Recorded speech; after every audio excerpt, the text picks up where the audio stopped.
안녕하세요. 양석조입니다. 제가 네브라스카 주립대에서 보험계리학과 그 다음에 뉴욕라이프에서 계리 업무를 좀 봤는데 우리나라 보험은 다른 동영상에도 말씀드렸지만 정말 독특한 보험 산업 구조를 가지고 있어요. 그래서 여기 이상한 나라 앨리스라고 써놨고 오늘은 무해지, 저해지 상품에 관해서 좀 설명을 드리기 위해서 했는데 제목을 제가 뭐라고 달았냐면 오징어 게임과 무해지, 저해지 상품이에요. 그럼 오징어 게임은 여러분 다 아시겠지만 최근에 넷플릭스에서 상영됐던 꽤 인기를 끌었던 거죠. 근데 그것하고 무해지, 저해지하고 무슨 상관인가 싶겠지만 거의 로직은 비슷합니다. 그렇기 때문에 제가 무해지, 저해지와 오징어 게임이라고 쓴 거고요. 일반적으로 보험이란 거는 뭐냐면 인슈어드란 단어에서도 그렇지만 나중을 뭔가 답보하기 위해서 미래를 대비하기 위해서 보험을 드는 거예요. 위험을 해지하고 그게 보험의 역할인데 여러분들은 처음 들어보시겠지만 이 상품 자체가 무해지 저해지가 뭐냐면 역사적으로도 되게 길고요. 이미 해외 쪽에서는 미국에서는 뭐 100여 년 전에 이미 하지 못하도록 해놨던 건데 이런 상품들을 주로 뭐라고 하냐면 랩스 서포티드 프로덕이라고 해요. 랩스가 이제 해지예요. 해지 서포티드? 해지를 지원하는 상품이에요. 무슨 얘기냐? 해지를 독려하는 상품이에요. 해지가 많아야지 되는 상품이에요. 근데 보험은 어떻게 돼요? 해지가 아니라 나중을 대비하기 위한 그런 상품이어야 되는데 이런 상품군을 전형적으로 랩스 서포티드 프로덕이라고 불러요. 근데 이 황당한 상품들이 왜 우리나라에 갑자기 출현했냐 그 부분부터 좀 설명을 드리고 실제 보험은 뉴욕 라이프가 지금 168년 연속 배당하고 있거든요. 우리나라가 지금 공시위란 황당한 체계를 가지고 금리를 국고채 아래를 주면서 금리를 낮출 만큼 낮췄었어요. 거의 뭐 2%. 근데 더 밑으로 낮출 여력이 거의 없죠. 거의 없으니까 이제는 또 뭐를 강구해야 돼요? 우리나라 보험사들 회계상으로 국제회계를 거의 못 쫓아가거든요. 그러니까 이제 좀 더 뭔가 꼼수를 부리는 거예요. 쉽게 말해서. 꼼수를 부리는 게 뭐냐? 해외에서 시장 점유율도 거의 많이 축소된, 사장된 그런 상품을 갖고 들어와서 랩스 서포티드 프로덕을 무해지, 저해지로 출시를 한 거예요. 출시를 했는데 금리가 너무 낮은 상태에서 더 내출 여력도 없죠. 그러니까 어떤 상품을 해요? 해약 환급금을 확 줄여버리는 해외에선 완전 도태된 그런 상품을 출시하고 있는 거예요. 이거에 관해서 역사적으로도 되게 히스토리가 길거든요. 히스토리가 기니까 그거에 관한 자세한 설명을 드리고 이로 인해서 얼마나 많은 보험 가입자가 손해를 보게 되는지 결코 이런 상품은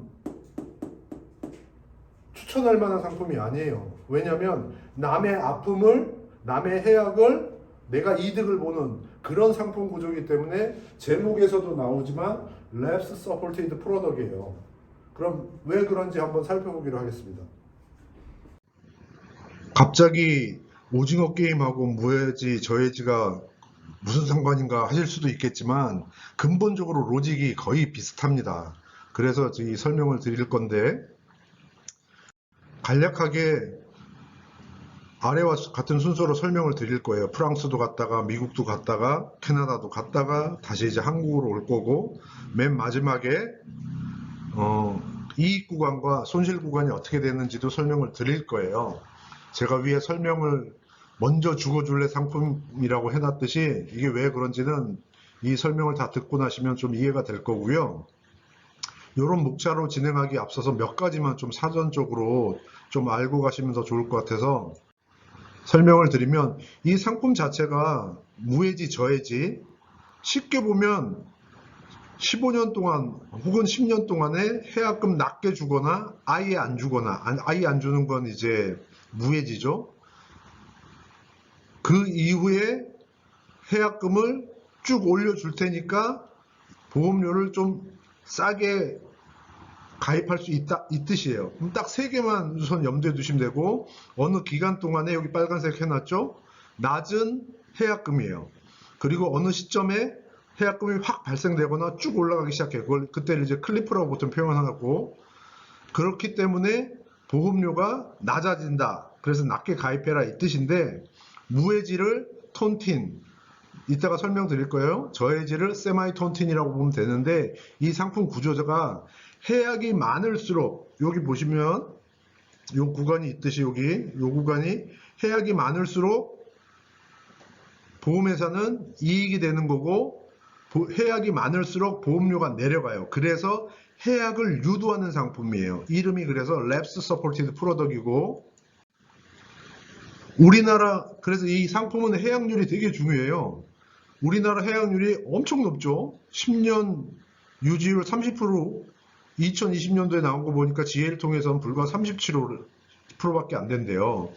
이런 상품들은 주로 LSP 상품을 요약하면, 이런 상품들은 해약이 많아져야 되고 보험료가 낮아지고 해약을 유도한 상품이고, 클리프 전까지 아까 갑자기 그 해약금이 올라가는 데 있죠. 거기까지 책임준비금이 크게 증가하지 않기 때문에 신용도가 낮은 회사가 대부분 많이 판매를 했었어요. 요 세 가지, 지금 보이시는 세 가지 리포트를 위주로 해서 제가 좀 설명을 드릴 건데, 하나는 1987년도 미국 보험계리사 협회에서 하는 그 미팅인데,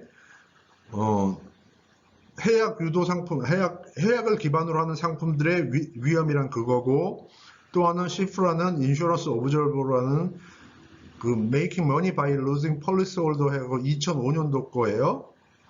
기사고, 또 하나는 2009년도 우리나라 보험연구원이 해약환급금, 무해약환급금 상품을 한번 취급해보자, 그런 리포트를 2009년에 낸 거예요. 이 세 개를 위주로 제가 할 거고요. 이제 본론적으로 첫 번째, 백투더 1652년이에요. 프랑스. 1652년이면 30년 전쟁이 끝나가고 베스팔렌 조약도 있고, 우리나라 같은 경우 병자호란이 조금 지난 그때 시점인데, 이때 프랑스는 유럽의 종주국 비슷하게 되게 파워가 셌어요. 전쟁도 많이 하고, 그러다 보니까 전쟁 자금이 필요하죠. 전쟁 자금이 필요한데 그게 부담이 되니까 이탈리아 뱅커 톤틴이라는 사람이 제안을 한 거예요. 일일이 다 그 참가하는 사람한테 주지 말고, 전쟁 그 참여자한테 주지 말고, 죽은 사람한테는 한 푼도 주지 말고, 나중에 제일 끝에 서바이벌 하는 사람한테 주는 걸, 그런 식의 연금을 만들어 보는 게 어떠냐 하고 제안을 했어요. 바로 실행하진 않았어요. 그 사람 이름이 이를 따서 이거를 톤틴 연금이라고 불러요. 오징어 게임하고 똑같죠. 먼저 죽은 사람한테는 nothing이에요. 여기 써놨지만 먼저 죽으면 nothing, 한 푼도 못 받아요. 마지막 생존자가 take all이에요. 오징어 게임도 똑같죠. 이정재가 맨 끝에까지 살아남아서 돈을 하고 그 전에 죽은 사람들은 싹 다 nothing이죠. 이게 로직은 똑같아요. 로직은 똑같고, 바로 이걸 실행하진 않았고 암스테르담에서 한번 하다가 그 다음에 미국으로 건너갈 겁니다. 1905년도에 미국인데, 이게 이제 미국의 보험을 되게 엄격하게 했던 그런 큰 사건이 돼요. 여기 보시다시피 1870년부터 1905년 사이에 미국에서 이런 상품을, 여기 보시다시피 톤틴 폴러시, or semi 톤틴 폴러시를 팔았어요. 이걸 팔았는데 이걸로 인해서 뭐가 생겼냐면, 1905년 암스트롱 위원회 조사가, 암스트롱 위원회가 뭐냐면 상원의원, 하원의원이 이런 조사를 벌였어요. 조사를 벌여가지고, 왜 이런 조사를 벌였냐? 아까 설명드렸던 무해지, 저해지와 비슷하게 그때 당시 다 배당이었죠. 배당을 10년, 15년 혹은 20년 계속 뒤로 미루는 거야. 안 주는 거예요. 그때 주겠다 하고. 근데 막상 까봤더니 없는 거예요. 확 줄고. 그랬더니 가입자들이 얼마나 열받겠어요. 당연히 온갖 청원하고 막 하고 그러죠. 그래서 디테일하게 여기 나왔어요.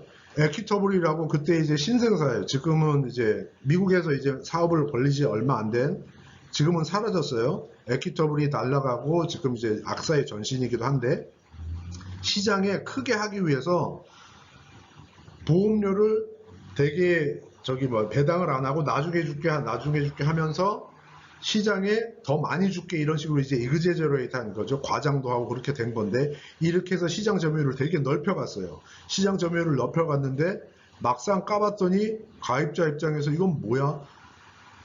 컨설턴트나 아니면 사업비나 이런 데로 훨씬 더 많이 나가고 실제 받는 거 본인이 냈던 프리미엄이 레비시대 거의 사라져 가버린 거예요. 그러니 당연히 조사위원회를 꾸리죠. 그래서 암스트롱 조사위원회가 열렸고, 조사위원회가 해약금이 없는, 그건 이제 무해지죠. 해약금을 조금만 주고 나중에 많이 주겠다 하는, 그건 이제 세마이 턴틴이죠.